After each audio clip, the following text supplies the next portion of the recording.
السلام عليكم ورحمة الله وبركاته. دفعة أولى بكالوريا 2027 مع أول حصة في المنهج اللي لسه منزلش. كل اللي عرفناه عن المنهج شوية حاجات بسيطة اتقالت في التدريب الصيفي اللي اتعمل للمدرسين في الجيزة. لو أنت ما تعرفنيش فأنا باشمهندس محمد جمعة، خريج كلية هندسة جامعة كفر الشيخ، دفعة 2024 قسم ميكانيكا قوة. هكون معاك السنة دي في شرح منهج الرياضيات بالكامل من أول حصة لحد ليلة الامتحان.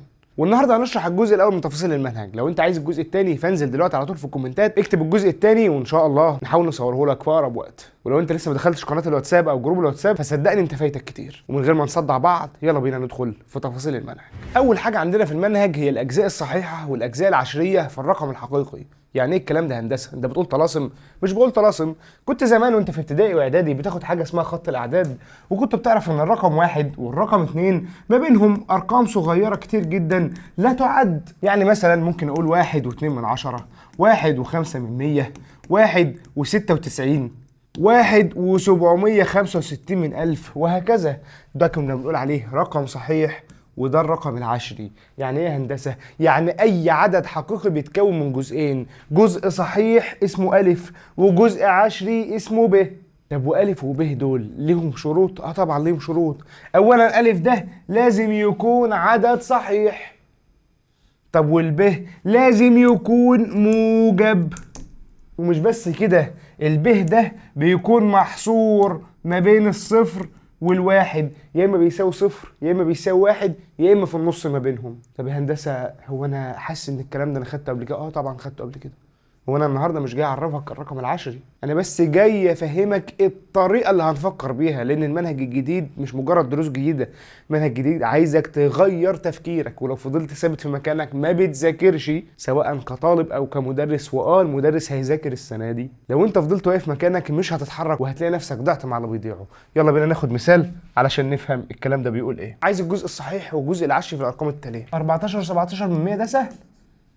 الف هتساوي 4 اللي هو الجزء الصحيح، والب هتساوي 17 من 100 ده الجزء العشري. طب 23 على 3، واحد يقول لي هندسه ما ممكن اروح اعملها بآلة حاسبه. هو مش جاي يقول لك اعملها بآلة حاسبه، هو جاي يشوفك هتعرف تفكر ازاي، هتطلعها ازاي. 23 على 3 دي مش ممكن اقسمها 21 على 3 زائد 2 على 3؟ اه يا هندسه تصدق ممكن. طب ده ايه؟ 21 على 3 بكام؟ ب7 زائد 2 على 3. اتحولت معايا لايه؟ اتحولت معايا لألف زائد ب. يبقى من هنا نقدر نقول له ان الألف هتساوي 7 والب هتساوي 2 على 3. واحد بقى فاسدوك يقول لي هندسه ده رقم صحيح، هقول له انت اهبل، انت مغيب. 2 على 3 يعني تلتين، مش رقم صحيح، ده رقم عشري بيساوي 6 6 6 6 وفي الاخر خلاص تلاقي 7 اللي هم التلتين. خش يا باشا على المساله اللي بعدها. بيقول لي الرقم 5 ده عايز اقسمه لصحيح وعشري. يا هندسه صحيح وعشري ايه؟ ده هو صحيح بس. اقول له هو صحيح بس. هقول له الالف هتساوي 5 والب هتساوي 0. خش يلا على اللي بعده. -1.4. هحوله ازاي ده بالسالب؟ واحد يقول لي هندسه لا ده سهل خالص، انا ممكن اقول له الالف ب1 والب ب4، ويبقى مجموعهم -1.4. وتيجي تبص تلاقي واخد عندك صفر في المسألة دي. ليه صفر؟ لأن احنا قلنا في السلايد اللي فات إن من شروط الب إنها لازم تكون موجب. إذا أنا عايز هنا الب تكون موجب، وأنا إيه اللي يخليني أوصل للب موجب؟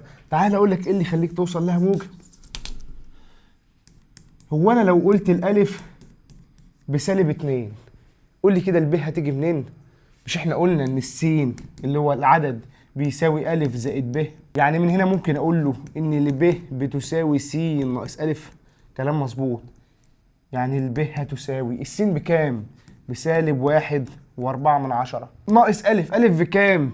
ب2، يبقى -1.4. سالب في سالب بموجب، موجب 2. تطلع لي الب من هنا بكام؟ ب6. طلعت لي موجب وهو عايزها تكون موجب. إذا الب ب6، وامسح يا باشا الكلام ده كله. خلاص احنا ايه فهمناك والدنيا تمام. وخش في المسألة اللي بعدها. بيقول لي جذر 2. جذر 2 دي نحلها ازاي؟ تعال اقول لك على طريقة الحل. هاخد الجذر 2 ده واربعه يديني 2. هاخد رقم قبله مربع ورقم بعده مربع. يعني ايه الكلام ده؟ يعني انت عندك الارقام 1 4 9 16 25 36 49 64 81 دي الارقام اللي ينفع اخدها. اذا الاثنين اكبر من ايه؟ اكبر من الواحد، واصغر من الايه في الارقام اللي بعدها؟ اصغر من الاربعه. خد لي يا باشا جذر لكل الاطراف. جذر الواحد بواحد، جذر الاثنين بالجذر اتنين، جذر الاربعه باتنين. اذا رقم جذر اتنين ده محصور ما بين واحد واتنين. هروح اخد الواحد ولا اتنين؟ اخد دايما اللي هو اكبر منه. يبقى عندي الالف بتساوي واحد. طب والبه يا هندسه هتساوي ايه؟ مش قلنا البه بيبقى الرقم الحقيقي ناقص الرقم الصحيح اللي طلعته؟ الرقم الحقيقي جذر اتنين ناقص الرقم اللي طلعته واحد. ادي الالف وادي البه. واحد يقول لي هندسه انا مش فاهم حاجه، هو انت اشمعنى خدت الرقم اللي اصغر منه؟ تعالى فهمها لك. انت دلوقتي في سنه كام؟ في اولى بكالوريا صح؟ عندك كام سنه؟ من 14 ل 15. فليكن مثلا انت اسمك اسماعيل، عندك كام؟ اكبر من 14 بس لسه ما وصلتش برضه ل 15، فانت اصغر من 15. لما حد بيجي يسالك انت عندك كام سنه بتقول له ايه؟ بتقول له انا عندي 14 ونص، 14 وخمس شهور، 14 وماشي في ال 15. يعني ايه؟ يعني تيجي تقول له 14 و6 من 10، 14 و3 من 10. اذا انت وصفت نفسك بايه؟ بالرقم الصغير. كذلك الجذر 2 برضه وصفت نفسها بكده، ان هي الرقم الصغير زائد رقم عشري، لانها لسه ما وصلتش للاثنين، هي رقم ما بين الواحد والاثنين. ده بمنتهى البساطه حته الجذور. طب تعالى ناخد جذر 19 بنفس الطريقه. ادي يا سيدي جذر 19. خد الرقم اللي تحت الجذر 19، حطه ما بين رقمين تربيعيين. ايه الرقم اللي اصغر من 19؟ الرقم الاكبر من 19 16 و25. خد جذر الجميع الاطراف كده، يبقى 4 اصغر من جذر 19 والجذر 19 اصغر من 5. طب يا هندسه هو انا ليه باخد رقمين مربعين؟ ما هو ال 19 دي انا ربعتها، لو انت مش واخد بالك ربعتها طلعتها من تحت الجذر عشان اعرف اجيبها اصلا موقعها فين، وانا عارف جذر 19 بكام؟ انا قاعد معيش آلة حاسبة. اذا ربعتها وجبت رقم اصغر منها مربع ورقم اكبر منها مربع. اذا جذر 19 طلعت محصوره ما بين كام؟ ما بين 4 و5 زي ما عملنا فوق. الرقم الصحيح يبقى الاربعه، والرقم العشري الرقم الاصلي اللي هو جذر 19 ناقص الرقم الصحيح اللي هو 4. كده يا باشا الموضوع انا حاسس انه بيبان وبسيط، والمنهج الجديد جاي يعدل لك تفكيرك عشان تفكر بطريقه جديده. خدنا من شويه الرقم العادي والرقم اللي تحت الجذر، المره دي دمجهم لك مع بعض وبيقول لك اوجد الجزء الحقيقي الصحيح والجزء العشري للاعداد الحقيقيه التاليه. تعال نخش في اول واحده. بيقول لي 3 جذر 2 زائد 5. انا كنت بتعامل مع الجذر لوحده والرقم لوحده، ما انا هتعامل بعديه ازاي؟ هو انا لو جيت 3 جذر 2 زائد 5 دي قلت الثلاثه دي تدخل جوه الجذر، يبقى جذر 2 في زائد 5. 3 تدخل جوه الجذر تتربع تبقى 9. يعني ايه هندسه؟ ما هي ال9 دي تحت الجذر اهي، لو طلعناها جذر 9 ب3. موضوع بسيط. يعني دي هتساوي جذر 2 في 9 ب 18 زائد 5. تعال ناخد الجذر 18 ده ونحل زي ما عملنا في جذر 2 وجذر 9 في المسائل اللي فاتت. ربع الجذر 18 يبقى 18. واقع ما بين مين ومين؟ واقع ما بين ال 16 وال 25. ماشي حلو، انا كده حليت؟ لا انا ما حليتش. خد الاول الجذر، يبقى 4 اصغر من جذر 18 وجذر 25 ب5، بس انا لسه ما وصلتش للجذر 18 زائد 5 اللي انا عايزه هنا. اذا هقول زائد 5 على المقدار كله. 4 و5 كام؟ 9. والجذر 18 لما ازود عليها 5 تبقى الجذر 18 زائد 5، والخمسه لما ازود عليها 5 تبقى 10. اذا وصلنا ان احنا ما بين رقمين، الف هو الرقم الاصغر والب هتساوي الرقم الكبير جذر 18 زائد 5 نقص منها الالف اللي هي ب9 تطلع جذر 18 ناقص 4. ما هو 5 ناقص 9 بسالب 4. هو ده الرقم العشري اللي احنا عايزينه. خش يا باشا على المساله اللي تحتها. بيقول لي 5 زائد جذر 65 على الاثنين. دلوقتي هو احنا كنا بناخد جذر زائد رقم، دلوقتي زود لي رقم كمان في المقام. اعمل في ايه؟ هنحل الجذر 65 الاول لوحده زي ما حلينا فوق. ربع الجذر 65 يبقى 65 اكبر من ال 64 واصغر من ال 81. صح ولا انا غلطان؟ صح، ما هو مفيش بعد ال 64 رقم مربع غير ال 81. خد لي جذر لكل الحدود. جذر 64 8، جذر 65 بجذر 65 وجذر 81 ب9. طب وبعدين زود لي الخمسة على كله، 5 و8 13 وجذر 65 زود عليه الخمسة زي ما هو و9 و5 14. طب وبعدين انا ايه اللي ناقصني؟ ناقصك تحل مشكلة الاتنين اللي في المقام. ايه المشكلة لما اقسم على 2 كل الحدود دي؟ ما فيهاش مشكلة. 13 على 2 ب6.5 وادي الجذر 65 زائد 5 على 2 و14 على 2 ب7. هل انا هنا ينفع اقول له ان الالف هي 6.5؟ من شروط العدد الحقيقي انه يبقى في عدد صحيح وعدد عشري. انا عندي هنا ده عدد صحيح وعشري، هاخد العدد الصحيح الاصغر، هروح للستة مش للسبعة، اذا الالف تطلع ب6. طب الب الرقم الاساسي اللي هو 5 زائد جذر 65 على 2 ناقص 6. كلام بسيط، هقول له 5 زائد جذر 65 على 2 ناقص ال6 دي كام؟ 12 على 2. يعني هنا بيساوي جذر 65 على 2 زي ما هو ناقص 5 ناقص 12 بسالب 7، ويطلع ده هو الب اللي هو الجزء العشري. خش على المسألة دي، بيقول لي 5 ناقص جذر 65 على 2، كل اللي اختلف ان دي سالب ودي موجب. هاخد الجذر 65 اربعه يبقى 65، عرفنا ان هو اكبر من ال 64 واصغر من ال 81. خد الجذر يبقى ده 8 اصغر من جذر 65 اصغر من 9. بس انا ما كانش عندي جذر 65 يا هندسة، انا كان عندي سالب جذر 65. ايه المشكلة لما اضرب ده كله في سالب 1؟ لما اضرب ده في سالب 1 يبقى سالب 8 وسالب جذر 65 وسالب 9. بس علامات التباين مش هتفضل زي ما هي. عارفين من اللي درسناه قبل كده ان لو ضربنا المعادلة في سالب، الاكبر من يبقى اصغر من، والعكس، ده اصغر يبقى اكبر وده اكبر. اذا مش هيحصل حاجة لو خليت المسألة سالب 9 اصغر من سالب جذر 65 اصغر من سالب 8. ما هو ده بقى الرقم الصغير يا صاحبي، ما انت ضربته في سالب، وسالب 9 اكبر من سالب 8، ولا لو مش عارف تبقى مصيبة. ما علينا، هنزود عليه 5 لكل الأطراف. 5 وسالب 9 كام؟ سالب 4 أصغر من 5 ناقص جذر 65 أصغر من سالب 8 زود على 5 تديك سالب 3. إيه تاني؟ ده أنا لسه قاسم على 2. سالب 4 على 2 هنقسم هنا ده كله على 2. سالب 4 على 2 بسالب 2 أصغر من 5 ناقص جذر 65 على 2 أصغر من سالب 3 على 2. سيبها زي ما هي مش محتاجينها. يطلع من هنا الألف بسالب 2. طب والب الرقم الأصلي 5 ناقص جذر 65 على 2 ناقص سالب 2، يبقى موجب 2. الاتنين دي اللي احنا ممكن نشيلها ونقول 4 على 2 عشان نعرف نجمع. 5 و4 9 ناقص جذر 65 على 2. نوع تاني في نفس المسائل وبيقول لي إذا كان أ هو الجزء الصحيح وب هو الجزء العشري من العدد الحقيقي، ومديني العدد أهو. بيقول لي اوجد أ تربيع زائد ب زائد ب تربيع. والله ما يشغلني في أي حاجة، كل اللي أنا عايزه الأول أجيب أ وب الجزء الصحيح والجزء العشري. 1 على 2 ناقص جذر 3. أنا عندي جذر في المقام كنا بنخلص منه إزاي؟ مش عارف بقى خدته في أولى ولا تانية ولا تالتة إعدادي. جذر في المقام كنا بنضرب في حاجة اسمها المرافق. يبقى 1 على 2 ناقص جذر 3 في 2 زائد جذر 3 على 2 زائد جذر 3. أكيد خدت المرافق وعدى عليك في وقت من الأوقات. الواحد في البسط يطلع زي ما هو 2 زائد جذر 3، وهنا 2 ناقص جذر 3 و2 زائد جذر 3 ضرب عددان مترافقان. كانت القاعدة بتاعتها معروفة، الأول تربيع ناقص التاني تربيع. الأول تربيع بكام؟ ب4 ناقص التاني تربيع جذر 3 تربيع ب3.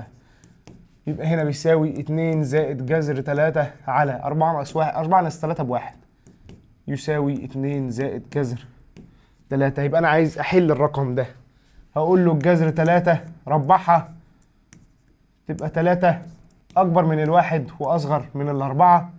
خد الجذر يبقى الواحد أصغر من جذر 3 وأصغر من الاتنين. عندي زائد 2 هنا عايز أحلها، هقول له هزود 2 على كله. 1 زائد 2 ب3 أصغر من جذر 3 زائد 2 أصغر من 2 و2 4. يطلع هنا الجذر 3 زائد 2 الجزء الصحيح بتاعه اللي هو الألف بيساوي 3، والب هتساوي 2 زائد جذر 3 ناقص 3، يعني هتساوي جذر 3 ناقص 1. هو عايز ايه؟ أ تربيع زائد ب زائد ب تربيع. تعال يا باشا ايه؟ ارمي له ده بس فوق هنا وخلاص عرفناه. أ تربيع زائد ب زائد ب تربيع. الألف أصلا طلع بكام؟ ب3، يبقى الألف تربيع ب9 زائد الب بجذر 3 ناقص 1 زائد الب تربيع جذر 3 ناقص 1 الكل تربيع. تعال فك لي الموضوع ده الأول. 9 ناقص 1 8 زائد جذر 3 زائد فك لي القوس التربيعي، الأول تربيع اللي هو الجذر 3 تربيع ب3 زائد التاني تربيع اللي هو الواحد ناقص اللي هي إشارة القوس، الأول في التاني في 2 2 في 1 في جذر 3 ب2 جذر 3. ماشي يا سيدي. 8 زائد 3 زائد 1 يعني 12 جذر 3 ناقص 2 جذر 3 يعني سالب جذر 3. وهو ده اللي هو كان عايز يوصل له، أ تربيع زائد ب زائد ب تربيع. ويلا نخش على السؤال اللي بعده. بيقول لي ضع المتغيرات الآتية في أبسط صورة، ومديني جذر 5 زائد 2 جذر 6. المعضلة دي هنعمل فيها هندسة. تعال أقول لك، الخمسة دي احنا نقدر نفكها 2 زائد 3 صح؟ زائد 2 جذر 6، والجذر 6 اللي جوه ده انا اقدر افكه 2 في 3، يبقى جذر 2 زائد 3 زائد 2 جذر 2 في 3. المنظر ده تعالى نودي ال3 الناحية التانية ده اهو، ادي 2 زائد 2 ودي زائد 3. المنظر ده مش بيفكرك بحاجة؟ لو انا كان عندي أ زائد ب الكل تربيع كنا بنفكه ازاي؟ مش كنا بنقول أ تربيع زائد ب تربيع زائد الأول في التاني في 2؟ ما هي نفس القصة هنا، بس ايه اللي اتربع هنا اداني 2، وايه اللي اتربع هنا اداني 3، وايه اللي ضربته 2 في الأول في التاني اداني 2 جذر 2 في 3؟ الجذر اللي فوق ملناش دعوة بيه، ممكن نقول له جذر 2 زائد جذر 3 الكل تربيع. هندسه انت بتعك؟ لا ما بعكش. تعال نفك القوس ده اهو، القوس ده لوحده بعيدا عن الجذر. الاول تربيع جذر 2 تربيع ب2، الثاني تربيع ب3، الاول في الثاني في 2 2 جذر 2 في 3 اللي هو ده اهو. سحر ده هندسه ولا ايه؟ مش سحر والله، والله ما سحر. الجذر هيطير التربيع، يبقى ده بيساوي جذر 2 زائد جذر 3. طب اللي بعدها بيقول لي جذر 12 ناقص جذر 140. تعال نحلها بنفس الطريقه ونفس التفكير كده. ال 12 دي انا اقدر اقول ان هي كام؟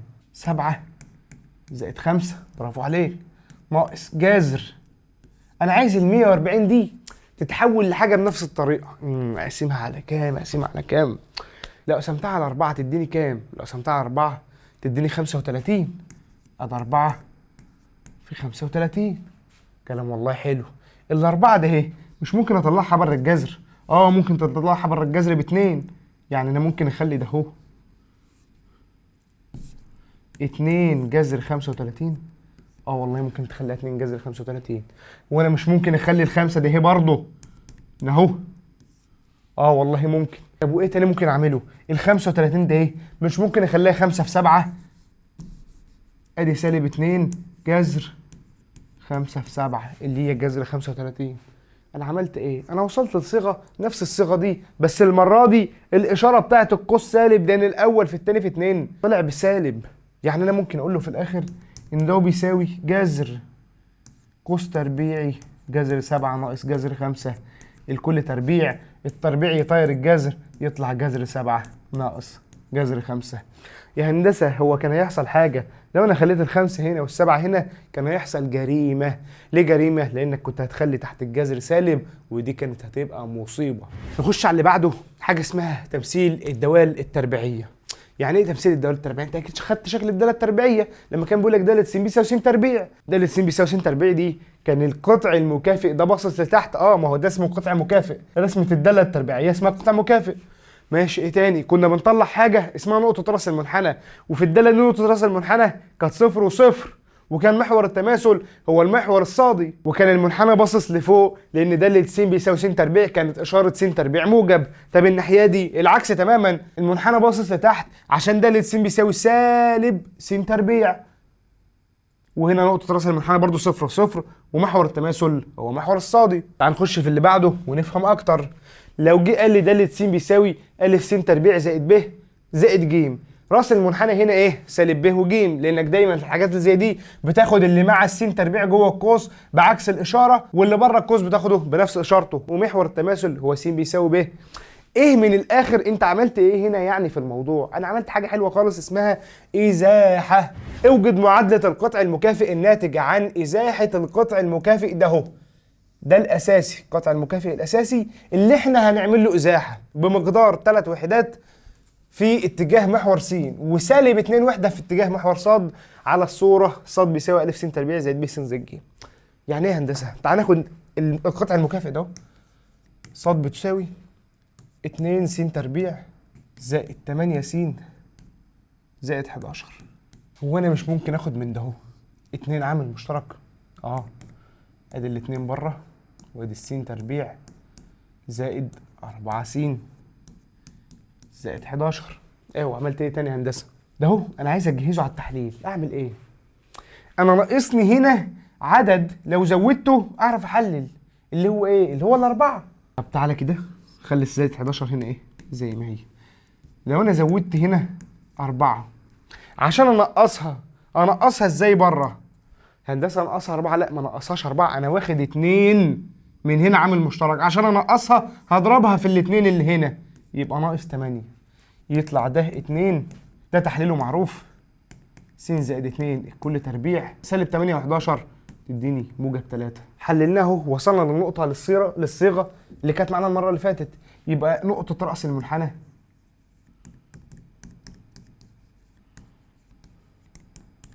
هتساوي، غير إشارة اللي مع الس تربيع يبقى سالب 2، وحط اللي بره بإشارته. ايه بقى اللي حصل عشان نجيب قطع مكافئ جديد؟ نقطة رأس المنحنى الجديدة. قال لك يا باشا على محور السين انا عملت ازاحة مقدارها 3، زود على ده 3، 3 زائد سالب 2 تطلع بواحد، وبسالب 2 في محور الصاد سالب 2 زائد 3 تطلع بواحد، يبقى النقطة الجديدة 1 بواحد. إذا القطع المكافئ الجديد هيساوي 2. ما هو نفس القطع احنا عملنا له ازاحة بس. س الواحد ده خده بعكس الإشارة، يبقى ناقص 1 الكل تربيع زائد 1 بتاع الصاد. فك يا باشا القوس، ال2 الأول تربيع س تربيع زائد التاني تربيع اللي هو 1 ناقص عشان إشارة القوس بالسالب 2 س زائد 1. فك يا باشا القوس، 2 س تربيع زائد 2 ناقص 4 س زائد 1.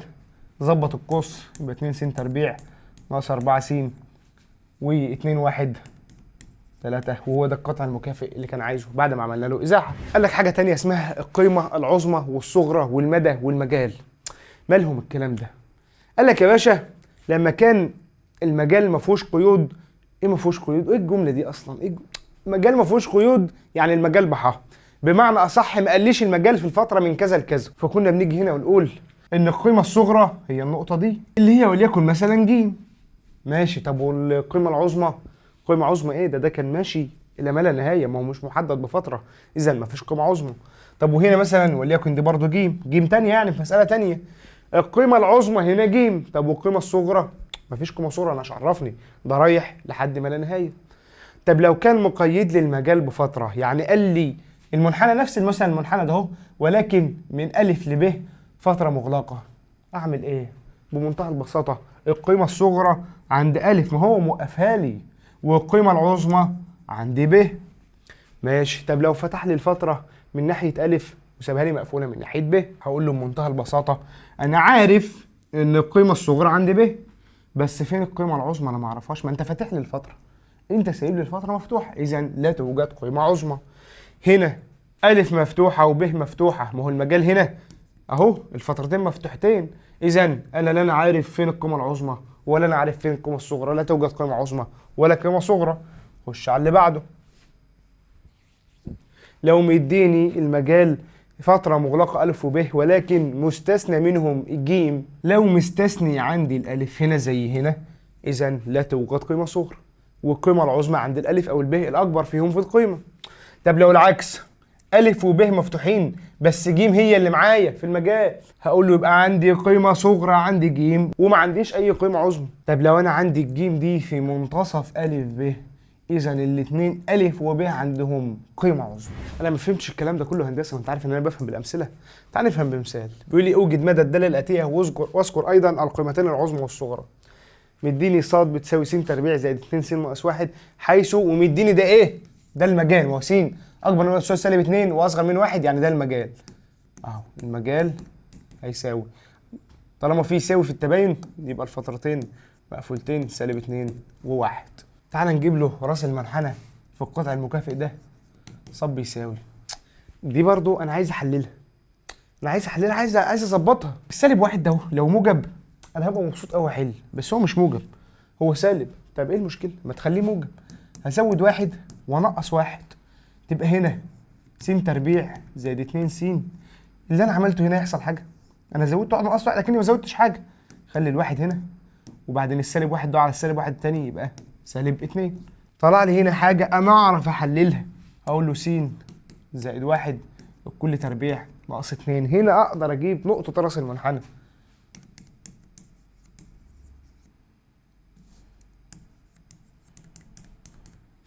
قلنا اللي مع السين من غير اشارتها واللي براها بنسيبها زي ما هي. تعال نرسم الموضوع ده كده.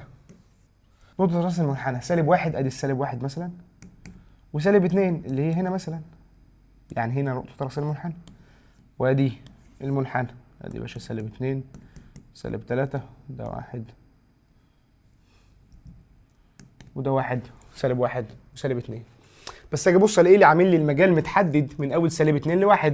فين سالب 2؟ ادي سالب 2 وادي مثلا 1 ده المجال. اذا انا كل ده مش معايا. فين القيمة العظمى هنا والقيمة الصغرى؟ ادي القيمة العظمى عند 1 والقيمة الصغرى عند السالب 1. اذا القيمة العظمى عند عند 1 والقيمة الصغرى عند سالب 1. هو كان عايز ايه اصلا؟ عايز مدى الدالة والقيمتين العظمى والصغرى. تعال نجيب له القيمتين العظمى والصغرى دول. عوض بالواحد اصلا في المعادلة تطلع الصاد عند القيمة العظمى بتساوي 1 زائد 1 ب2، 2 تربيع ب4، 4 ناقص 2 ب2. طب والصغرى؟ عوض بسالب 1، 1 ناقص 1 بصفر تطلع بسالب 2. طب والمدى؟ المدى هو كل عناصر صاد. يعني ايه المدى؟ اهو من اول سالب 2 لحد الصفر. اذا المدى هيساوي فترة مقفولة سالب 2 وصفر. ما هو ده معايا وده معايا. اذا نخش على المسألة اللي بعدها. مديني قطع مكافئ بيقول لي ص بيساوي س تربيع ناقص 4 س زائد 5 وعايز له نفس حاجات المرة اللي فاتت. المجال قلنا اهو 0 و2 0 و2 ماشي. دي عشان نوصل لها برضو بنفس النقطة ص س تربيع ناقص 4 س زائد ايه اللي هنا يخليني اعرف احلل 4 يا هندسة؟ نقص 1 وبعد كده زود 1. يبقى هنا الص بتساوي س تربيع ناقص 4 س زائد 4 ناقص 5 ب1 وخلي الواحد ده بره. يبقى انا اقدر اقول ان الص بتساوي س ناقص 2 كل تربيع زائد 1. نقطة راس المنحنى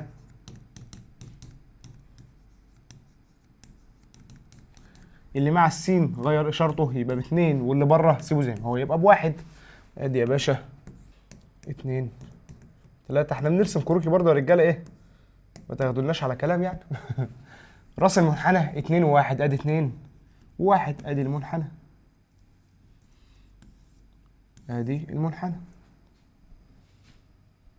قال لك يا باشا المجال من 0 ل2. 0 هنا اهو يعني ده اخري، الحته دي ايه؟ اخري. و2 يعني ده مش موجود. انا المجال متحدد لي من اول هنا لحد هنا، ده بس اللي فيه المجال. خليك معايا وركز معايا. يبقى هنا العظمى عند 0، الصغرى عند 2. لما تيجي تجيب لي كده العظمى عوض عن السين بصفر. س بصفر يبقى سالب 2 تربيع ب4 زائد 1 تبقى ب5. وعند الاتنين عند الصغرى 2 ناقص 2 بصفر، صفر تربيع بصفر زائد 1 تطلع بواحد. اذا دي القيمة الصغرى والقيمة العظمى. هو عايز المدى، المدى كل عناصر صاد، قلنا بادئين من عند واحد. طب ناهين فين؟ ناهين عند القيمة العظمى. القيمة العظمى عندها الصاد بكام؟ ب5. اذا المدى هيساوي 1 و5. لحد هنا نوقف. عايزين ننزل الجزء الثاني؟ قولوا لنا في الكومنتات ننزل الجزء الثاني. وما تنسوش تدخلوا جروب الواتساب وقناه الواتساب عشان تعرفوا كل جديد. ولازم تعرف ان احنا هنشرح المنهج كله مجانا من اول يوم لحد ليله الامتحان. اشوفكم المره الجايه على خير. كان معاكم الباشمهندس محمد جمعه، والسلام عليكم.